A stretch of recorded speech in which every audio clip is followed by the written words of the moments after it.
YouTube, we gotta talk. We have couple tanks that I want to show you and want to share first information with you and want to know your opinion about that. For example, the first one is KPZ 3 GST TURM. Then we have one other lower tier tank, tier 7, something maybe for Comet fans, and also some of you have been asking for tips for the last stand mode as well. So without further ado guys, let's simply dive into the action. This is my second time recording the same video actually, because first time we had some recording issues. I had actually a black screen filled half of the recording. I don't know what, some simply file got corrupted. But guys, this KPZ 3 GST TURM is one of our upcoming tier 8 German tank destroyer. Yes, we're going to get another German premium tank destroyer into this game, and this one can actually be kinda disgusting because it has armor, it has DPM, it has gun handling, and it has some mobility as well. What it doesn't have is my question. Now keep in mind it is Supertest, first information stuff is subject to change of course, characteristics are not final and all that jazz. Disclaimers over here, but look at this guys, look at this. Firepower 400 alpha damage, very solid 400 alpha, 515 with high explosive. 244 pen, 300 with premium heat, so standard round is AP and 300 heat in tier 8. It's kinda nutty. 60 with high explosive as well, and that goes through many tanks, right?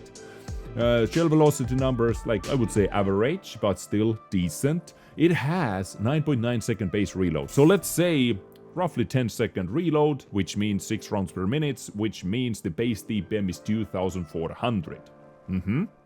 Aiming time 2 seconds, dispersion at 100 meters, 0.36. It has 10 degrees of gun depression, 20 degrees of gun elevation, and also it can move its gun, aka half of its turret. And there have been people calling it German Vipera.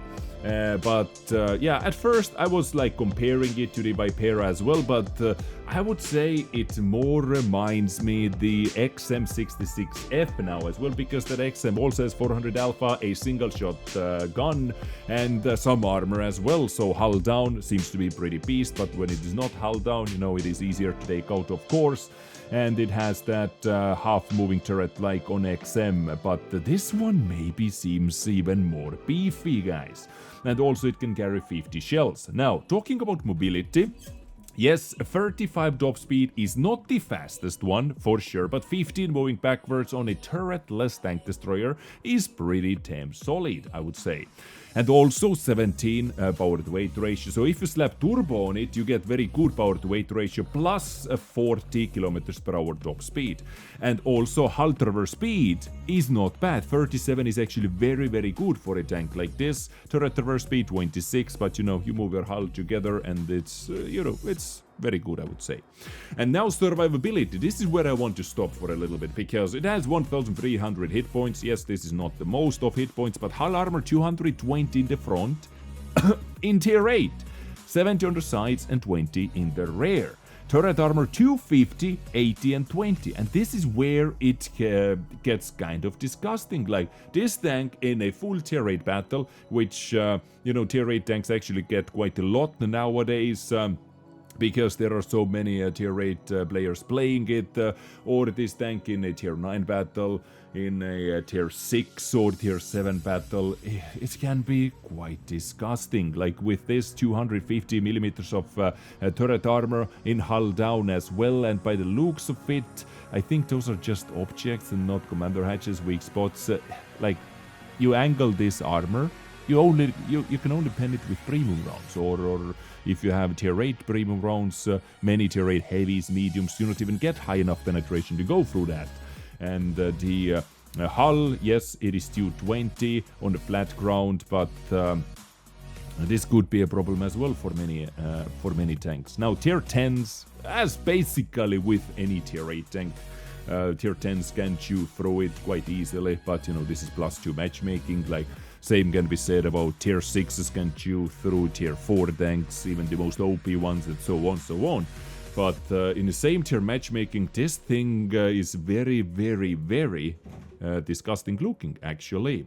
Concealment of a stationary tank, also something to worth noting over here, 17.56%. The only bad thing I see, like the only straight out bad thing I see, is view range, 360 meters. So it is not able to spot for itself that much. Depends on your equipment unit.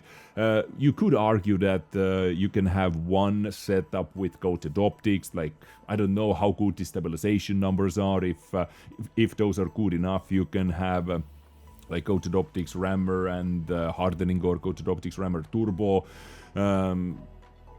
For example, you know, or if the stabilization is bad, you need the rotation mechanism as well for tank destroyers. But yeah, overall, this tank actually looks kinda formidable, if this is correct word to use over here. And if we go to the armor model of the Vipera, for example, you know, the Vipera's armor, the turret, it shows 275 and hull 210. And if we look at the armor model, you know, it is very hard to penetrate, actually, you know, very hard to penetrate. Yes, it is not exactly the same armor model. Maybe the frontal plate is under angle like that, more like, right? So on the flat ground, you still need a solid penetration to go through it. And yes, Vipera has more armor on the turret, but still, when hull down, the effective armor value becomes kinda disgusting, ladies and gentlemen. And if we go to the XM66F over here, this is the tank I was talking about, you know, on the flat ground, very easy to take out because this armor is actually not very good. But the German XM, the KPZ, we just looked at, has better armor on the hull as well, and pretty strong turret. So it could be this tank, let me open it up again, this tank could be something to worry about. Do we need another bloody tier 8 German premium tank destroyer in this game is another question. Because if we go into the game, let me go into the game recording over here, and I put tier 8 premium German tank destroyers. I have 6 of them in my garage, for example, already. And we're going to get 7th, ladies and gentlemen. So, what is your take on it? Please let me know in the comment section down below what you think about that. Is it looking balanced? Is it looking interesting for you? Maybe you actually want to see something like that in this game, you know? Tastes are different. Maybe you want to see this. Next up, I want to talk about a baby Centurion, which actually looks like a baby Centurion as well. This is a tier 7 Centurion Mark IA, like a tank which should be leading up to Centurion Mark I, I guess, but coming with 150 alpha, so it's, I would like to say it's more like a Comet playstyle, but the mobility is not quite here. Comet has way better power to weight ratio, roughly the same of the top speed. You know, Comet has 51 if I'm not mistaken, this one has 50, but power to weight ratio on Comet is way better. Yeah, this is like 150 alpha damage, a banger over here with 171, 239 penetration, 5-second reload time, so, you know, for this longish reload time as well. I don't know, like, I'm honestly not super excited about this tank, to be honest with you, but this is what Wargaming also shared. 10 degrees of calibration is always nice though, and it has 127 turret armor, 76, 50, 38 hull armor, 380 meter view range in tier 7 though, kinda neat, kinda nice, and it has 4 crew members as well. Oh, by the way, talking about the crew members on this tank, it has 3 crew members. It has commander, driver, and commander, gunner, and driver. So someone has to do radio operating, and someone has to do the loading as well. And we do not have any German tank destroyer crews like that. Like if we think about the Tech Tree crews, for example. So, honestly guys, I would like to know, what do you think about this KPZ right over here? And next up, let's talk a little bit about the last stand mode, which you can see on the background as well. This is me basically playing it yesterday, and some people were asking tips how to complete the wave 5. Well, of course, the easiest way is if you group up with players and you know, just coordinate.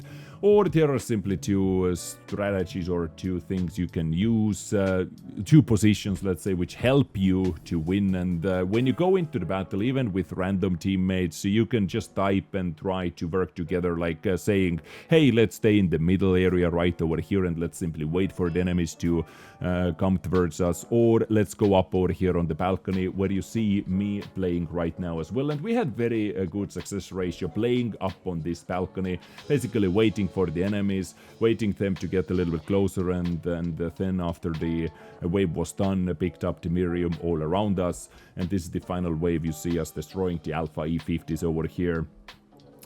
So this position up over here on the balcony is good, because if you have the group heal, you can always heal each other at the same time, which helps you once again keeping more guns alive.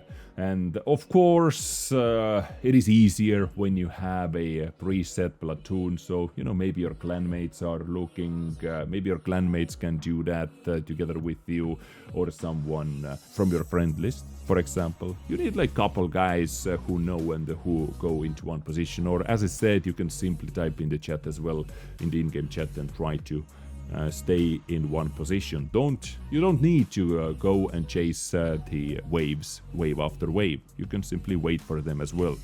And good tanks for those are, you know, of course, Grom, because we just had the Grom. Grom is very good for that. But if you don't have Grom, Killana, absolutely amazing for this as well. SH BTK TVP is also very good tank for this mode, but if you are playing solo, if you go with the random people, this can be a little bit risky tank to take out. The Turtle one is very, very solid for that.